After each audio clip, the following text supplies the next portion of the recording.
Welcome to Modern Art Blitz. I'm your host, Matt Gleason.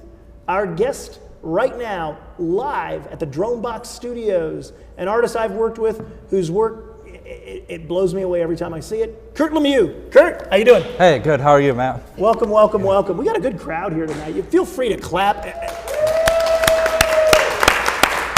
Feel free to laugh at all my jokes. Okay. So, Curt, you have been in the LA art scene for how long? Since around 99. 99? Yeah. And where are you from? Well, I'm originally from Wisconsin. Wisconsin? Yeah, Minnesota. Packer fan? Not really. Not really? You're no, that's why I had to come here. They ran me out. The only person from Wisconsin who's not a Packer fan. So tell us now. I know you primarily as, I want to say, anybody could say visual artist.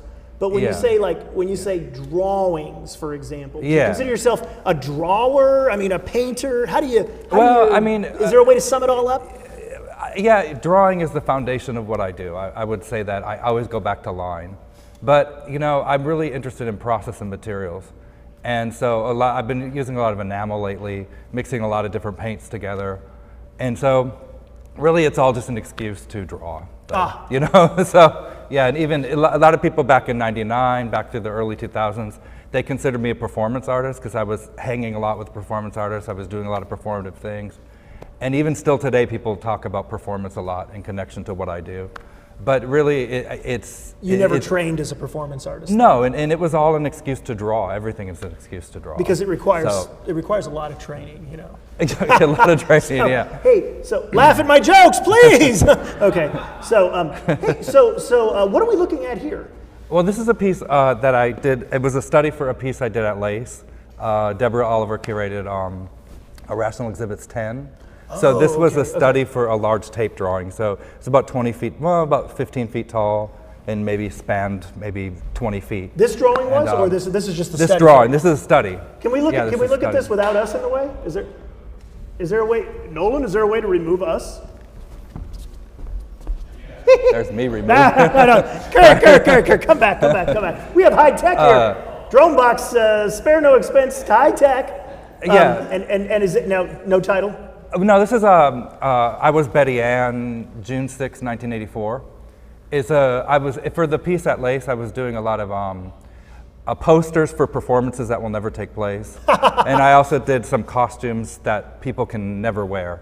So the appendages would be filled with foam or different material. And those were a lot of, I was thinking a lot about the people that had been snake bitten. Okay, tell me again, what year was this? Mm-hmm. This is just June. This is June? Yeah, when's the Lace June. Show? It was June, Saturday, June 5th or June 3rd. So is this up at Lace right now? No, it went down. It just went down. It was a one-night performance. We just missed it. Oh, is it one night? Yeah. Mm-hmm. Okay. And then it lasted a week. The show was up for a week. You can put our pretty faces back, Nolan. We just wanted to take a glance at it without blocking. Are we? Is anybody in the control room? There we go. That show was up. That show was up for a week. Perfect. But so now, are you?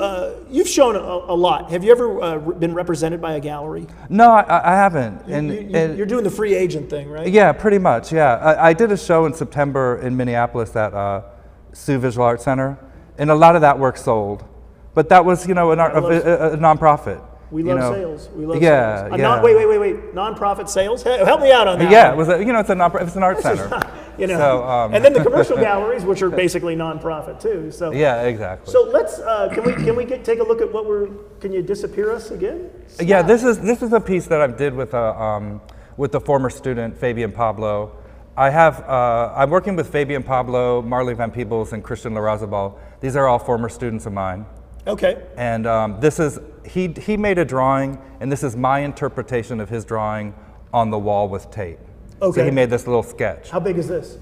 This is the drawing with tape. This is the drawing on tape. Okay. So this is maybe like 3 feet by 4 feet. Oh my God. Something like that. Yeah, and his sketch was just little. It was just like maybe 3 or 4 inches. You could do scale shots with people in them, but then you could put a G.I. Joe in there and make it look like it's a 40-foot mural. Anyway. Oh, sure. Okay. One artist per artwork. Oh wait, this is a collaboration. Okay, so and is this new?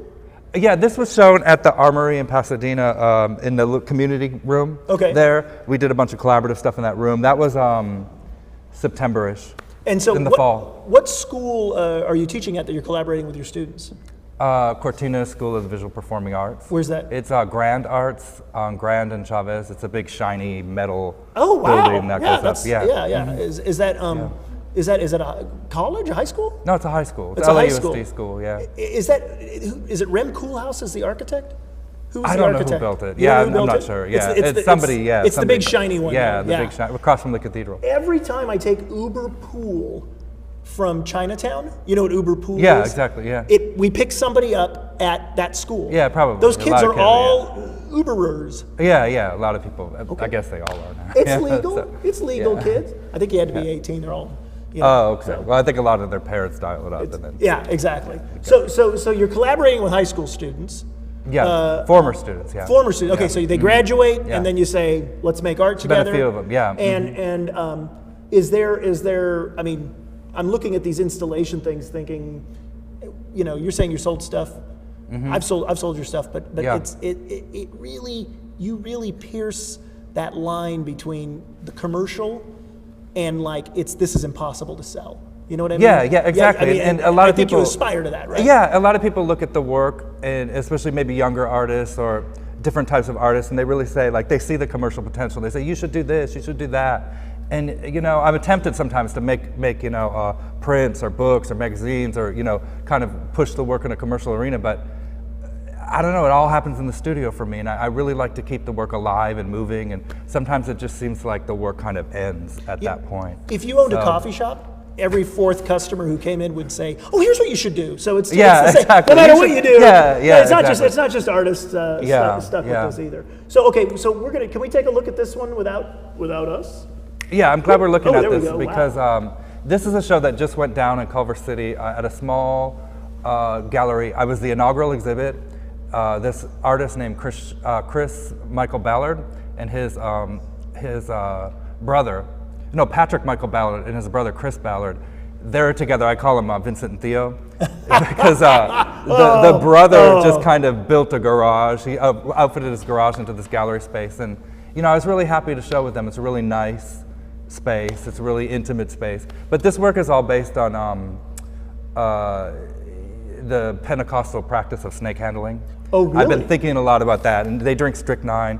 So this is a little detail from a painting. Drink strychnine, and they handle snakes. it's a way to show their And play with faith. Like flame. I have so much faith that God is going to save me. I'm going Yeah. to drink poison. Yeah. Wow. And you know, the line between religious ecstasy and madness has always really interested me. So- like I can't, but and also with this case, like I'm not making fun of them. I'm not, There's no judgment. making light of it. I think that it's actually kind of incredible that somebody would believe that strongly and start juggling snakes and dancing with snakes. Were you? Now I pick up a. So that's what this work is about. The accent. It doesn't sound. You don't have a Wisconsin accent. You got. It's It's almost. nasally. Oh. It's sinuses. That's what it Jeez. is. Okay. Yeah. That's not an accent. It's my antihistamine. I'm sorry. Yeah, exactly. So is this? Were you around people who were involved in this rigorous deep faith? No, it's No? mostly, you know, Just- YouTube and just all gonna- that stuff. There was, you know, I don't ever Who needs get past to the live screen. anymore? Yeah, no one lives anymore, man. Who needs So- to have a one-on-one relationship with their art when they can Yeah. just YouTube it? Yeah, So exactly. now This was another collaborative drawing. This is fun. This is with. I want to step out of the way, No, but here, can you just- cue the person? Can we cue it? This is a piece that I'm doing with Marley Van Peebles. We have a show up right now at Highways Performance Space in the gallery. Highways in Santa Monica. Yeah, so if you're going to go see any performances there, you'll see the work Marley and I did together. And I'm really, really happy with this work. Marley and I struck up a kinship right away when I met him as a student. His work is very similar to mine, so I would do these. This is like residue from my studio, this linen with enamel on it, and I would bring in these surfaces to the classroom, and Marley was really inspired, and he just started drawing on them without even asking me. And then I was like, oh yeah, go ahead, draw them. So we just started this kind of, relationship, exchanging artworks back and forth. And Awesome. so I'm really happy with the show that's up at Highways. There's also a big, large tape drawing up there, tape drawing on the How wall. big is this? This piece is about 10 by 14 maybe. 10 by 14? It's smallish. Wait, 10 inches? 10 inches, Oh, yeah. oh okay, because everything else is a mural, and then all of a sudden we got this. Yeah. Okay. Usually the objects, I keep my objects fairly small. From the side of a building to Yeah. a matchbox. It's Yeah, like, I remember we've had that problem can't. before with my work where you're like, is this huge? And I said, no, Matt, this is like I this. thought they were thinking, yes. uh-huh. Okay, good. Okay, Yeah. it's not just me. Yeah. So now you showed at my gallery, it's been a couple years. 2012. 2012, and we did the President series. Yeah. And one of my all-time favorite things I've ever curated, you took an encyclopedia, and there were actually, now the best part was there were people who were vice presidents when the encyclopedia was published who ended up being presidents. Yeah. So Nixon, you used them Nixon was a little gray and white photo. Nixon had just been Eisenhower's president, Yeah. and LBJ was JFK's president. So you had all these presidents, and then you wrote some of you wrote some nasty things. Yeah, it was a little. I mean, that's the work I showed in 2016. I showed that again in Minneapolis. Okay. And the political discourse in 2012 had degraded to the point where I was really kind of responding to that aspect of our culture. Language in general, I felt like had degraded, and I wanted to indulge in it. Part of me doesn't like it, and part of me really likes it. And we certainly consume it. We're really had our fill with politics. Yeah, I think really so. had our fill with I think politics. so. Yeah. So when I showed that work in 2016 in Minneapolis, people really liked it. They got it. It took on a new sense of relevancy. Politics between 2016 and between 2017 and 2012. 2012 was more in common with like 1980. Just in the last few. Yeah. No, really in the last few months. Things have really things have shifted. Yeah. Even when I showed that work in September, by January it was different. Cool. Well, Curt, do you have anything coming up that you want to let everybody know about? I have the show at Highways, and I'm really excited to be designing costumes for Asher Hartman again. Oh, really? Asher's going to be doing. He's good. I got to get him on the show. I'm going to see him right now. Tell him. Tell him. I'm coming for him. Oh, great. I will do that. Yeah. So he's going to do show. something at Machine, and I'm designing costumes. I'm really excited. I want him on the show. That, so okay. Wow. Oh, so working with Asher, that's great. Yeah. Curt, thanks for being my guest on Modern Art Blitz. It's a pleasure, man. We'll be back Thanks right after this. You're supposed to. Oh, hey.